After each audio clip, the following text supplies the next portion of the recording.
وعزروه ونصروه واتبعوا النور الذي انزل معه صدق الله العظيم وصدق رسوله النبي الامين الكريم استغفر الله ربي من كل ذنب واتوب اليه رب زدني علما رب زدني علما رب اشرح لي صدري ويسر لي امري واحلل عقدة من لساني يفقهوا قولي۔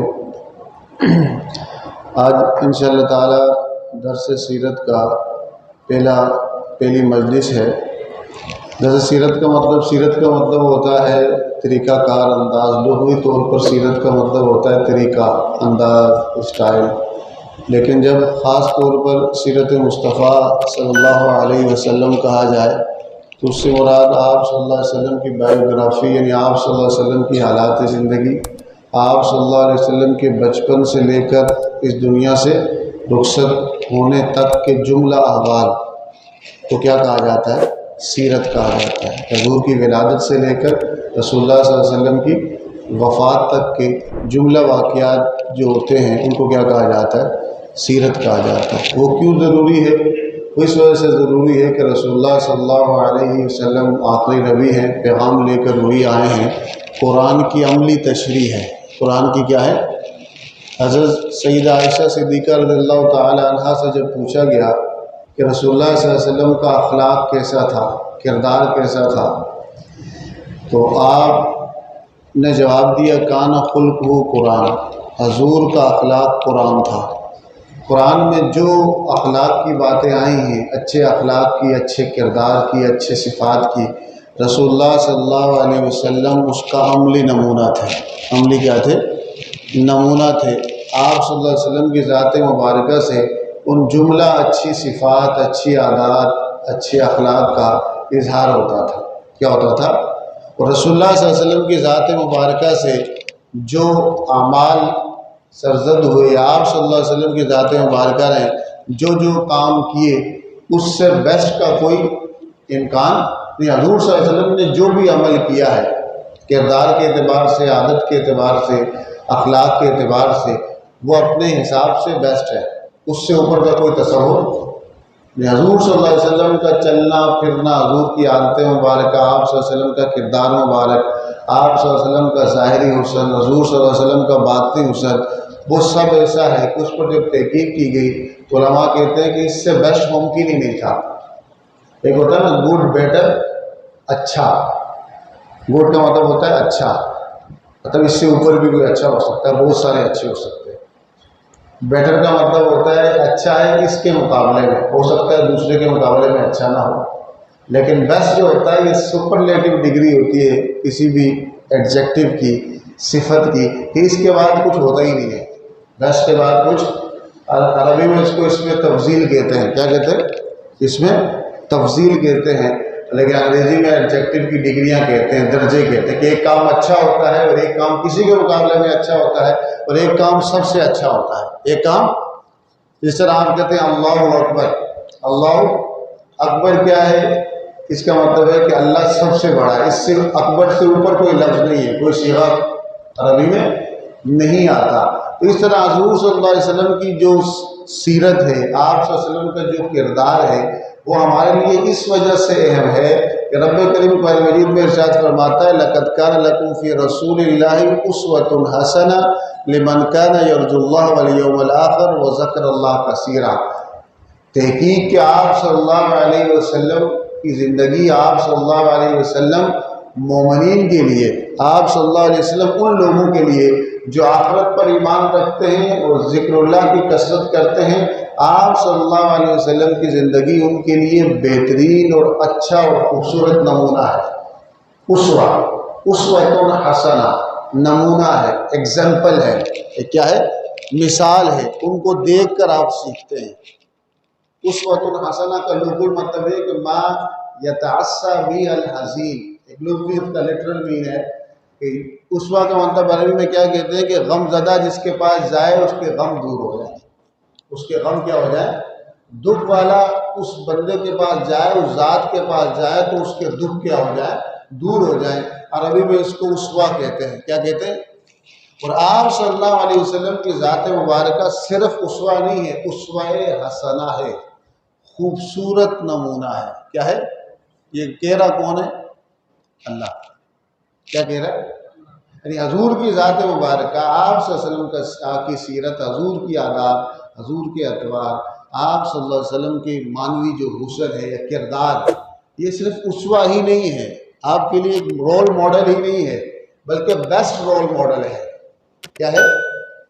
اسوہ حسنہ، بیسٹ رول ماڈل ہے، بیوٹیفل رول ماڈل ہے. اس سے اوپر کا کوئی تصور نہیں. خوبصورت بھی ہو اور اعلیٰ بھی ہے. بعض چیزیں خوبصورت ہوتی ہیں لیکن اعلیٰ نہیں ہوتی، خوبصورت بھی ہوتی ہیں لیکن اعلیٰ نہیں ہوتی. اور بعض چیزیں بہت زیادہ خوبصورت بھی ہوتی ہیں اور بہت زیادہ اعلیٰ بھی ہوتی ہیں. بہت زیادہ خوبصورت بھی ہوتی ہیں تو بہت زیادہ اعلیٰ بھی ہوتی ہیں. آپ کہیں کہ کسی کا آپ کہیں یہ خوبصورت ہے، ٹھیک ہے، ھذا جمیل، عربی میں کہیں گے، انگریزی میں کہیں گے دس از بیوٹیفل. آپ کہیں کہ یہ چیز اس سے زیادہ خوبصورت ہے، اردو میں بولیں گے the more beautiful then this thing یا دیٹ تھنگ، مور بیوٹیفل آئے گا.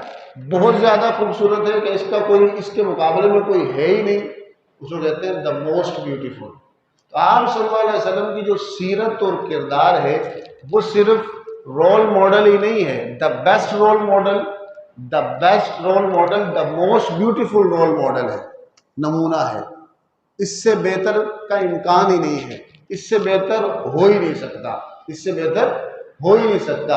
اللہ فرماتا ہے کہ حضور کے اسوہ پر وہی لوگ پیروی کرتے ہیں، وہی لوگ نفع اٹھاتے ہیں جو کیا کرتے ہیں، لمن کان یرجو اللہ والیوم الآخر وذکر اللہ کثیرا، جو کثرت کے ساتھ اللہ کو یاد کرتے ہیں اور آخرت پر ایمان لاتے ہیں، ان کے لیے حضور کی ذات مبارکہ کیا ہے. پھر ایمان کا جو تقاضا ہے، ایک مومن بندہ جب حضور صلی اللہ علیہ وسلم پر یا نبی پر ایمان لاتا ہے تو اس کے 4 تقاضے بیان کیے گئے. کتنے تقاضے؟ ظاہر سی بات ہے کہ کسی بندے کو مانیں گے آپ اسی وقت جب آپ اس کو جانیں گے. آپ اس کو، اللہ فرماتا ہے والذین آمنوا بی وعزروہ ونصروہ واتبعوا النور الذی انزل معہ. 4 کام کرتے ہیں وہ لوگ، ان پر ایمان لائے، ان کی تعظیم کی، رسپیکٹ کی، ان کی کیا کی؟ تعظیم کی. ونصروہ، ان کی مدد بھی کی. واتبعوا النور الذی انزل معہ، جو قرآن نور اترا اس کی پیروی بھی کی اور اس کو فالو بھی کیا. یہ 4 چیزیں. ایمان کا تعلق علم کے ساتھ، آپ کس کو مانتے ہیں، جس چیز کو جانتے ہیں اس کے لیے بھی علم ضروری ہے. دوسرا کیا ہے کہ تعظیم، رسپیکٹ، آپ کس کو رسپیکٹ دیتے ہیں، جس کو جانتے بھی ہیں اور پہچانتے بھی ہیں، یہاں بھی علم ضروری آ گیا. وَنَصَرُوهُ، ان کی مدد بھی کرتے ہیں. مدد اسی وقت ہوگی جب آپ کو علم ہوگا کہ مدد کس کی کرنی ہے، کون ہے. وَاتَّبَعُوا النُّورَ، پھر قرآن کی پیروی آتی ہے. 3 کام کا تعلق حضور کے ساتھ ہے، ایمان، تعظیم اور مدد. اور چوتھا کام کیا ہے؟ قرآن کی پیروی. قرآن کی، حضور صلی اللہ علیہ وسلم کی محبت کیوں ضروری ہے؟ اس وجہ سے ضروری ہے کہ محبت کے بغیر اخلاص کے ساتھ عمل ہو ہی نہیں سکتا. اس لیے قرآن مجید میں کیا ہے؟ وَمَن يُطِعِ الرَّسُولَ فَقَدْ أَطَاعَ اللَّهَ، اطیعوا اللہ وَأَطِیعُوا الرَّسُولَ. اور اطاعت قرآن عربی کا ہی لفظ ہے، کسی کو کاپی کرنا، امیٹیٹ کرنا. عربی میں اس کے الفاظ مختلف آتے ہیں، کسی کی نقل اتارنا، کسی جیسا عمل کرنا. لیکن اطاعت کا لفظ ہے تو اطاعت کے اندر کا مطلب ہے کسی کی بات ماننا اس کی محبت کی وجہ سے. اطاعت کا کیا مطلب ہے؟ اس سے پہلے محبت ہوگی پھر بات مانی جائے گی. تو قرآن مجید میں رسول اللہ صلی اللہ علیہ وسلم کی اطاعت کا حکم ہے، اور اطاعت بغیر محبت کے ہو ہی نہیں سکتے. اطاعت بغیر تعظیم کے ہو ہی نہیں سکتی. اطاعت کے اندر کون سا لفظ پایا جاتا ہے؟ طوعن پایا جاتا ہے. کچھ سے قرآن مجید میں اللہ ارشاد فرماتا ہے وَلَوْ أَسْنَا مَنْ فِي السَّمَاوَاتِ وَالْأَرْضِ طَوْعًا وَكَرْهًا، زمین و آسمان میں جو کچھ ہے وہ جھک گیا رب کے آگے، خوشی سے یا جبر سے. خوشی سے، طوعن، خوشی سے، محبت سے، پیار سے. تو قرآن مجید میں کیا حکم ہے کہ رسول اللہ کی کیا کرنی ہے؟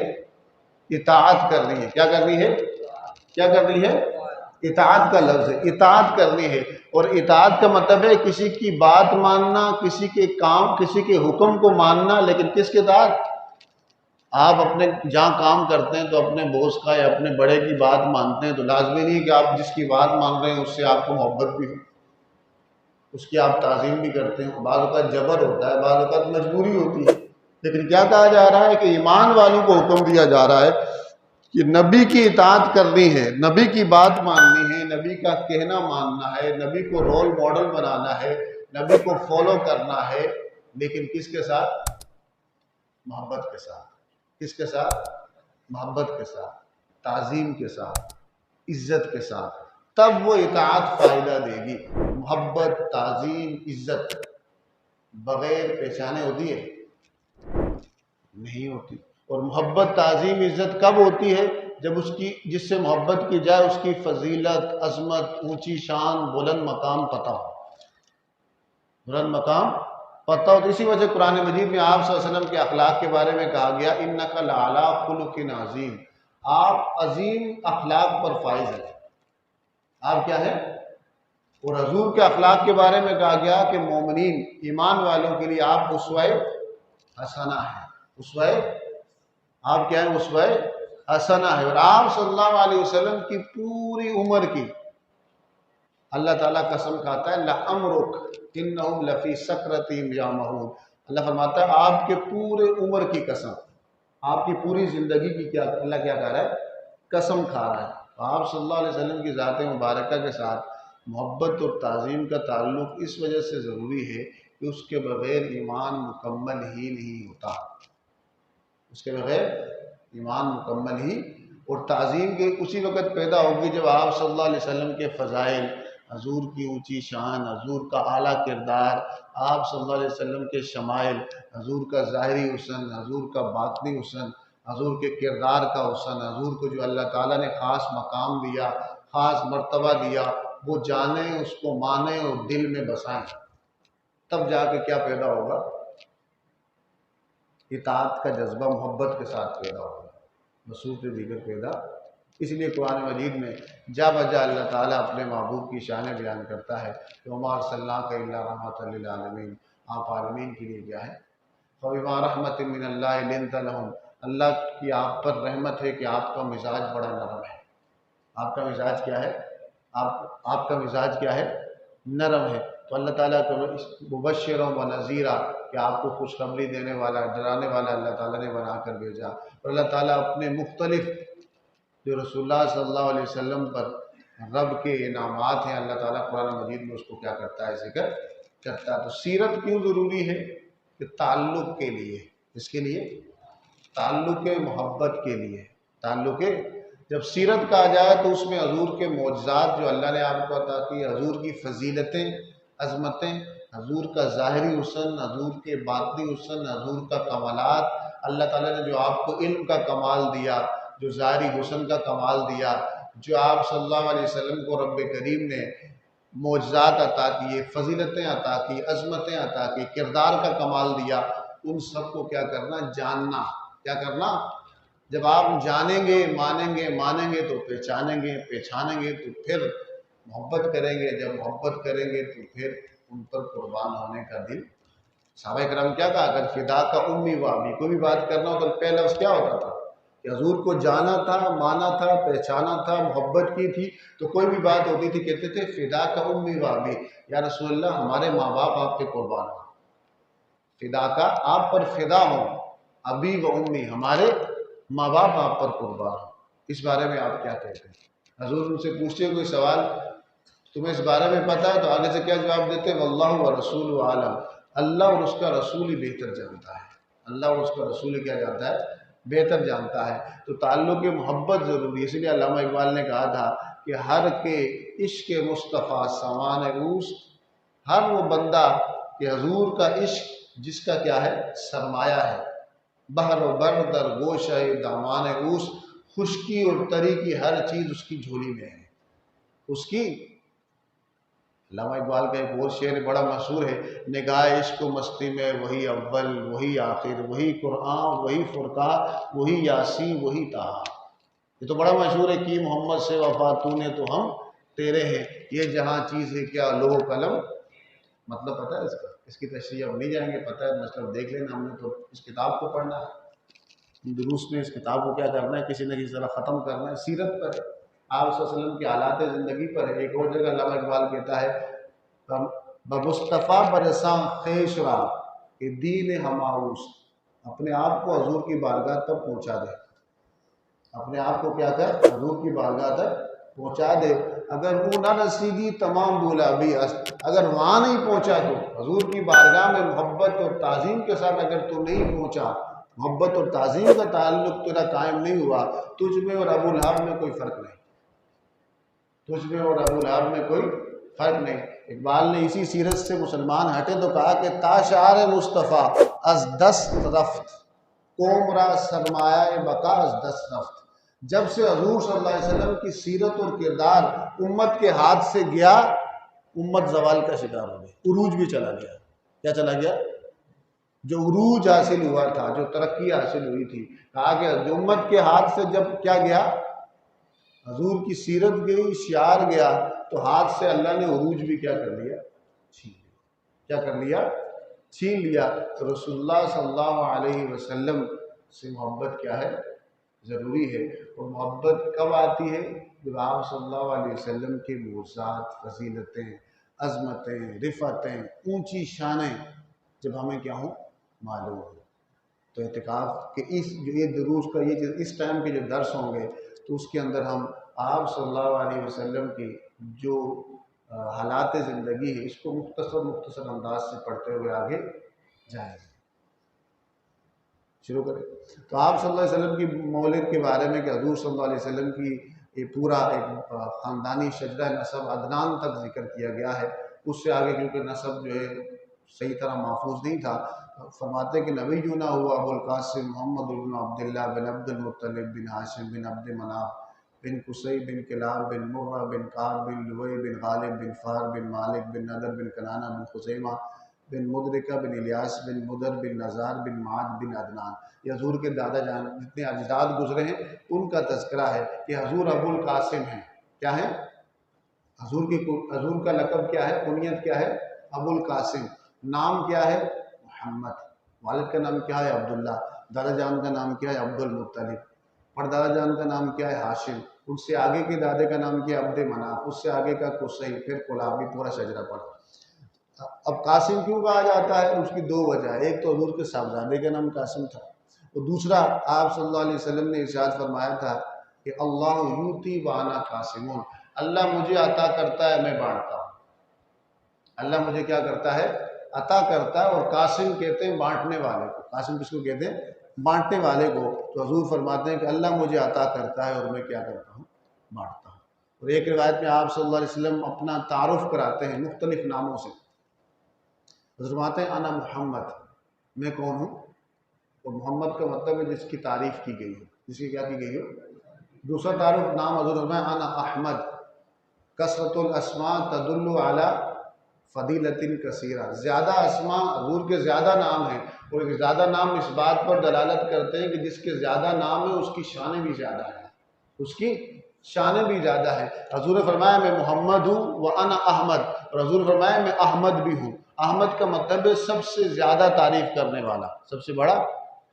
انا الماحی الذی یمحو اللہ بہ الکفر، حضور فرمایا میں مٹانے والا ہوں، اللہ میرے ذریعے کفر کو مٹاتا ہے۔ میرے ذریعے کیا مٹاتا ہے؟ فرمایا انا الحاشر الذی یحشر الناس علی عقبی، اور ایک روایت میں قدمیہ، میں جمع کرنے والا ہوں، سارے لوگوں کو میرے قدموں میں اللہ تعالیٰ کیا کرے گا؟ انا العاقب، میں عاقب ہوں۔ اور عاقب کس کو کہتے ہیں؟ جس کے بعد کوئی نبی نہ ہو۔ ولد یتیما یوم الاثنین اثنتی عشر لیلۃ خلت من شہر ربیع الاول من عام الفیل، آپ صلی اللہ علیہ وسلم جب پیدا ہوئے تو آپ کی پیدائش سے پہلے ہی آپ کے والد کا کیا ہو گیا تھا؟ انتقال ہو گیا تھا۔ 12 ربیع الاول کو آپ پیدا ہوئے، عام الفیل، فیل کے سال، جس سال ابرہہ نے ہاتھی کے ساتھ حملہ کیا تھا مکے پر، اس سال آپ صلی اللہ علیہ وسلم کی پیدائش کیا ہے؟ ربیع الاول کی ہے۔ پھر حضور نے یہ بھی فرمایا کہ انا دعوت ابراہیم، ابراہیم علیہ السلام نے ایک اللہ سے دعا مانگی تھی، قرآن میں اس کا ذکر ہے، ایک نبی بھیجنا، تو کہا کہ میں اپنے دادا ابراہیم کی دعا ہوں، میں کیا ہوں؟ ابراہیم کی۔ وبشرا عیسیٰ، میں سیدنا عیسیٰ علیہ السلام نے قرآن میں اس کا ذکر ہے، بشارت دی تھی کہ من بعد اسمہ احمد، میرے بعد ایک رسول آئیں گے، مبشرا برسول یاتی من بعد اسمہ احمد، بشارت دی تھی کہ میرے بعد ایک رسول آئیں گے، ان کا نام کیا ہوگا؟ احمد ہوگا، تو کہا کہ جو عیسیٰ علیہ السلام نے بشارت دی تھی جس نبی کی وہ میں ہی ہوں، وہ کیا ہے؟ فرمایا رات امي حين حملت بي كأن النور خرج مني عداد له قصور الشام قصور البصرى من ارض شام، کہا کہ جب میری پیدائش ہوئی تو میری پیدائش پر اتنی روشنی ہوئی کہ میری والدہ نے ارض شام کا جو شہر تھا بصرہ اس کے محلات بھی کیا کر لیے؟ دیکھ لیے۔ ومرضعۃ ہوئی حلیمہ بنت ابی زہیب السعدی لقد ظہر بوجود اندھا بالبرکات ما ظہر، آپ کو دودھ پلایا جس خاتون نے، ان کا نام کیا تھا؟ سیدہ حلیمہ سعدیہ۔ جب آپ لے کر گئی تو آپ کے گھر کے اندر حضور کی آمد کی وجہ سے کیا ہو گئی؟ برکت ہو گئی۔ کیا ہو گئی؟ پھر فرماتے ہیں فلما بلغ 4 سنوات آتاؤ ملکان فشقا صدرہ وغسل قلبہ ثم عادہ، جب حضور 4 سال کے ہوئے تو 2 فرشتے آئے اور انہوں نے آ کر حضور کا سینہ مبارک چاک کیا، کاٹا، اور اس کو کیا کیا؟ حضور کے سینہ مبارک کو دھویا اور پھر واپس آپ کے سینہ مبارک کو آپ کے سینے میں رکھ دیا۔ فرماتے ہیں جب آپ صلی اللہ علیہ وسلم ولما بلغ 6 سنوات، جب حضور 6 سال کے ہوئے، ماتت امہ بالابوا بین مکہ و مدینہ وکفلہ جدہ عبد المطلب، جب حضور صلی اللہ علیہ وسلم 6 سال کے ہوئے تو آپ کی والدہ، آپ سفر میں تھے اپنی والدہ کے ساتھ، مکہ اور مدینہ کے درمیان ایک ابوا جگہ ہے، کون سی جگہ ہے؟ ابوا جگہ ہے، وہاں پر آپ کی والدہ کا کیا ہو گیا؟ انتقال ہو گیا۔ چھوٹے سے معصوم سے آپ کیا تھے؟ بچے تھے، 6 سال کے تھے، حضور کی والدہ محترمہ کا انتقال ہو گیا۔ پھر آپ کے بعد آپ کے دادا جان عبد المطلب نے آپ کی کیا کی؟ کفالت کی۔ لیکن جب آپ ولما بلغ 8 سنوات توفی جد عبد المطلب وکفلہ عمہ ابو طالب، جب آپ 8 سال کے ہوئے تو آپ کے دادا جان کا بھی انتقال ہو گیا، آپ کے دادا جان کا بھی انتقال ہو گیا، اور پھر آپ کی کفالت کی ذمہ داری آپ کے چچا جو تھے جناب ابی طالب انہوں نے لی۔ ولما بلغ 12 خرج به عمه ابو طالب الى الشام فلما بلغوا بصرى رعوا بحيرة الراهب فتحقق في صفات النبوة فعمر امه برد فرج به، جب آپ 12 سال کے ہوئے آپ کے چچا آپ کے ساتھ ایک تجارتی سفر میں آپ کو شام کی طرف لے کے جا رہے تھے، تو رستے میں ایک راہب نے، ایک عیسائیوں کا ایک بڑا بزرگ تھا، عالم دین تھا، صوفی تھا، اس نے دیکھا، سب لوگ تو اس کے پاس آ گئے لیکن ایک بچہ وہیں کھڑا، اس نے کہا کہ تم تو آگے، تمہیں میں نے اس وجہ سے روکا ہے کہ اس بچے کو لے کے آؤ۔ کیا کیوں؟ کہا کہ جہاں سے گزر رہا ہے وہاں کے درخت اور وہاں کی چیزیں اس کو سجدہ کر رہی ہیں، اور جس درخت کے نیچے یہ بچہ کھڑا ہے وہ درخت کیا کر رہا ہے؟ سایہ کر رہا ہے۔ تو آپ کے چچا جان کو کہا کہ ان کو واپس لے جائیں، یہ وہی نبی ہیں، آپ کی مور نبوت بھی دیکھی اس نے، اور کہا کہ وہی نبی ہیں جس کی بشارت دی گئی تھی، کہیں ان کو جو ہے کوئی یہودی جو ہے نقصان نہ پہنچا لے، یا کوئی غیر مسلم ان کو نقصان نہ پہنچا لے، آپ ان کو کیا کریں؟ واپس لے جائیں۔ ولما بلغ 15 کانت حرب الفجار بین قریش و حوازن، جب حضور 15 سال کے ہوئے، بنو حوازن قبیلے میں اور قریش قبیلے کے اندر ایک جنگ ہوئی تھی، تو آپ صلی اللہ علیہ وسلم نے اس میں شرکت نہیں کی، لیکن آپ جنگ کے اندر آپ نے بس اس میں بقایا طور پر اس جنگ میں شرکت نہیں، 2 قبیلوں کے آپس کا جھگڑا تھا، لیکن آپ صلی اللہ علیہ وسلم اس وقت وہاں موجود تھے۔ اسی طرح ثم شہید حلف الفضول نصرت المظلوم، مکہ کے اندر عرب کے جو سردار تھے انہوں نے ایک بیٹھ کے مجلس لگائی، اس میں ایک فیصلہ ہوا، کیونکہ ایک بندہ آیا اور اس کے کسی نے، ایک سردار نے مال لیا، مال لے کر پیسے نہیں دیے، اور اس نے جب مدد کے لیے پکارا تو سارے عرب کے جو سردار تھے، حضور اس حلف کے اندر یا اس معاہدے کے اندر شرکت کی حضور نے، جس میں سارے سرداروں نے مل کے ایک فیصلہ کیا کہ کوئی بھی مظلوم ہوگا اس مکہ کے اندر، کسی پر بھی ظلم ہو جائے گا، چاہے وہ کسی بھی قبیلے سے ہو، ہم سب مل کر اس مظلوم پر کیے ہوئے ظلم کو کیا کریں گے؟ دور کریں گے، اور اس کی داد رسی کریں گے۔ حضور نے اس میں کیا کی؟ شرکت کی۔ فلما بلغ 25 تزوج خدیجہ، جب آپ صلی اللہ علیہ وسلم اپنی عمر کے 25ویں سال میں آئے تو آپ صلی اللہ علیہ وسلم نے سیدہ خدیجہ الکبریٰ رضی اللہ تعالی عنہا سے کیا کیا؟ آپ کا نکاح ہوا۔ ولما بلغ 35 اختلفت قریش فی من یدعو الحجر الاسود مکانہ فحکم بینہم، جب آپ صلی اللہ علیہ وسلم 35 سال کے ہوئے، کتنے سال کے ہوئے؟ 35 سال کے ہوئے، تو قریش کے لوگوں نے کعبہ کی تعمیر کی دوبارہ، تو اب اختلاف یہ ہوا کہ مختلف ہر قبیلہ چاہتا تھا کہ حجر اسود وہ جا کے رکھے، پتھر ہے جو بلیک پتھر ہے، بلیک سٹون ہے جنت کا، ہر قبیلہ چاہ رہا تھا کہ وہ رکھے، ہر قبیلہ چاہ رہا تھا کہ ہم رکھیں، تو ان میں آپس میں جھگڑا ہونے والا تھا، ان کا طے ہوا کہ صبح سب سے پہلے جو حرم میں داخل ہوگا وہ فیصلہ کرے گا۔ تو سب سے پہلے آپ صلی اللہ علیہ وسلم داخل ہوئے، تو انہوں نے کہا کہ ہمارا آپ فیصلہ کریں، تو حضور نے فیصلہ یہ کیا کہ ایک بڑی چادر منگواؤ، حجر اسود اس میں رکھو، اور قبیلے کے جتنے سردار ہیں سارے قبیلوں کے سردار چادر کے کونوں کو پکڑ لیں اور اکٹھے لے کر جائیں، اور جب اس جگہ پر پہنچیں جہاں پر حجر اسود کو نصب کرنا ہے، جب وہ اس جگہ پر پہنچے تو آپ صلی اللہ علیہ وسلم نے اپنے ہاتھوں سے حجر اسود اٹھایا اور اس جگہ پر کیا کر لیا؟ نصب کر دیا۔ ولما بلغ الثامنہ والثلاثین، جب آپ صلی اللہ علیہ وسلم کی عمر مبارک 38 سال کی ہوئی، ترادفت علیہ علامات نبوتہ و تحدث بہ الرہبان والکہان، جب آپ صلی اللہ علیہ وسلم کی عمر 38 سال کی ہوئی تو علامات نبوت جو ہے، نبوت کے آثار آپ پر کیا ہونے لگ گئے؟ ظاہر ہونے لگ گئے، اور اس دور کے جو کاہن تھے وہ اپنے لوگوں کو اس بارے میں خبر دینا شروع ہو گئے کہ نبی کی آمد ہونے والی ہے۔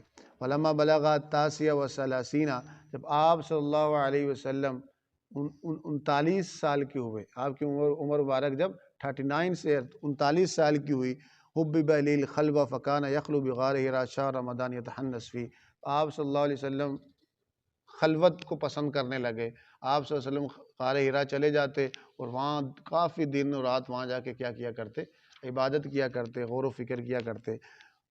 وقبل مبعثہ بستۃ اشہر کان وحی مناما وکان لا یری رؤیا الا جاءت مثل فلک صبح، وہ کہتے ہیں کہ حضور صلی اللہ علیہ وسلم کی بعثت، اعلان نبوت، جب آپ باقاعدہ طور پر حکم ہوا کہ آپ جو ہے نبوت کا اعلان کریں، بعثت سے 6 مہینے پہلے آپ صلی اللہ علیہ وسلم کو سچے خواب آنا شروع ہو گئے، سچے خواب آنا شروع ہو گیا۔ حضور صلی اللہ علیہ وسلم جو خواب دیکھتے صبح اسی طرح ہی ہوتا، اگلے دن وہ خواب میں نوعاً اسی طرح ہی ہوتا، سچے خواب دیکھنے آپ صلی اللہ علیہ وسلم نے کیا کر دیے؟ شروع کر دیے۔ پھر اس کے بعد آپ صلی اللہ علیہ وسلم کی بعثت سے ہجرت تک کا جو سفر ہے مختصر انداز سے، وہ انشاءاللہ ہم کل سمجھنے کی کوشش کریں گے۔ تو اللہ تعالیٰ سے دعا کریں کہ اللہ تعالیٰ رسول اللہ صلی اللہ علیہ وسلم کی سیرت و کردار کو سمجھنے کی توفیق نصیب فرمائے، جو کچھ سنا اس پر عمل کرنے تو اس تک پہنچانے کی توفیق نصیب فرمائے۔ وما علیہ الا البلاغ المبین۔